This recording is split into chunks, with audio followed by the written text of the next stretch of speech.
It's time for Mr. Fundamental! Presented by no one. James Harden has been inventing new ways to become an even better scorer in the last few years. There's the step back threes, extending his arm to draw the foul, pushing the limits of what a travel is with the late gather of the ball, and recently, the one-legged three ball. What? Everyone knows he's great at scoring the ball, and some NBA teams even defended him from behind and gave him an open path to the rim. When I was prepping my Houston Rockets preseason analysis of how Harden and Westbrook are coexisting, I've noticed how Harden is breaking the fundamental concept of professional 5-on-5 basketball. So, what do you see on display? And what about this one?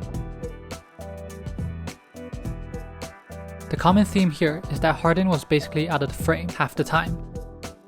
Whenever Harden is off the ball, he'll most likely be standing around the half-court logo. While this is nothing new, how the defense reacts to this is the interesting part. Going back to the first clip, normal defenses would have completely ignored the player near the half-court line because they're not a threat to score, meaning that Van Fleet would have helped on the Rivers drive and cut him off. Instead, he stays at the top of the key, guarding someone who's not even in the frame, and Rivers draws the foul. This time, Harden is closer to the three-point line, but McCall doesn't help much because he's one pass away. But Harden is backing up and he's almost at the logo already. It all seems pretty standard, since Harden is such a good scorer, and the defense prefers anyone else taking the shot but him.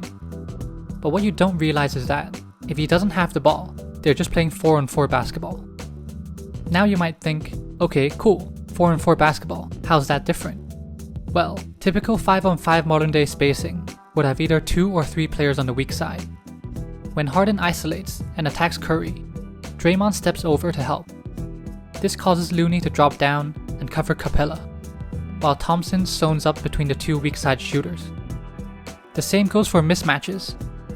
Gordon gets switched onto Favors, Anderson comes for the double, then Maabute and Nene zones up the 3 players on the weak side.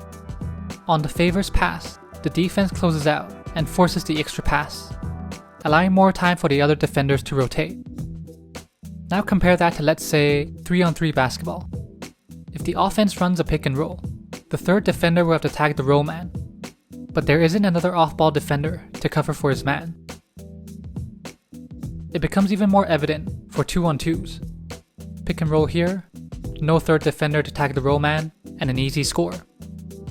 This applies to 4-on-4 as well, especially if the players are in the right positions.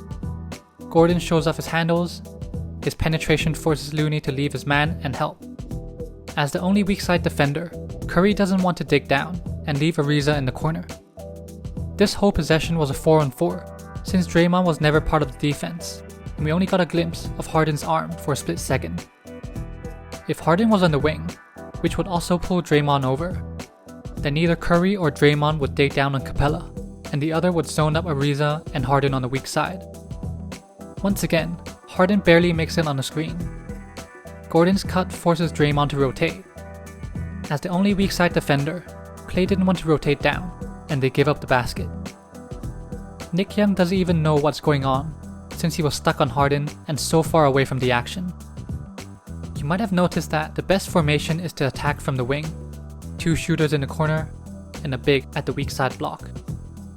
This happened in preseason as well. Clemson blows by his defender, Siakam doesn't fully help one pass away, Gasol has to step up and contest, leading to an alley-oop. If Powell did rotate down, it would have been an easy pass to Tucker for a corner 3. Even with Harden closer to the 3-point line, McCall doesn't fully help on the house drive. Green lifts and pulls Hollis Jefferson away, leaving Chandler open underneath the basket. Of course, it doesn't always work.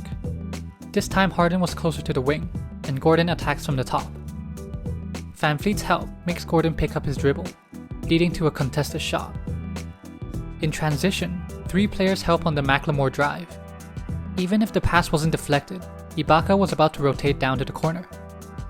This is what defense normally do against players not named James Harden.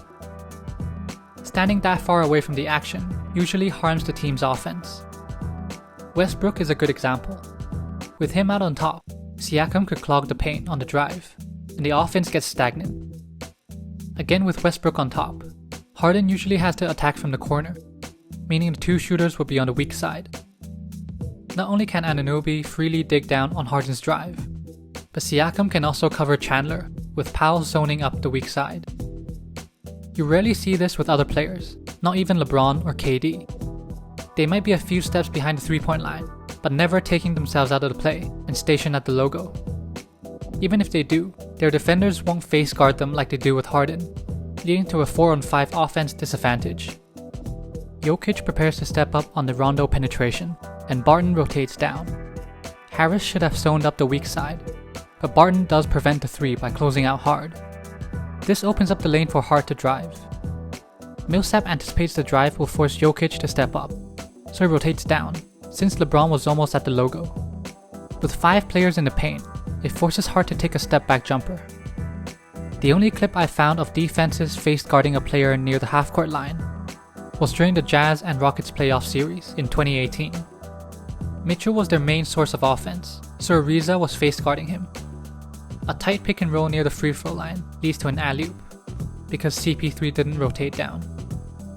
It's very interesting how willing the defense chooses to not let Harden create and play 4-on-4 defense, especially since Harden is not a threat to score off the catch at the half-court line.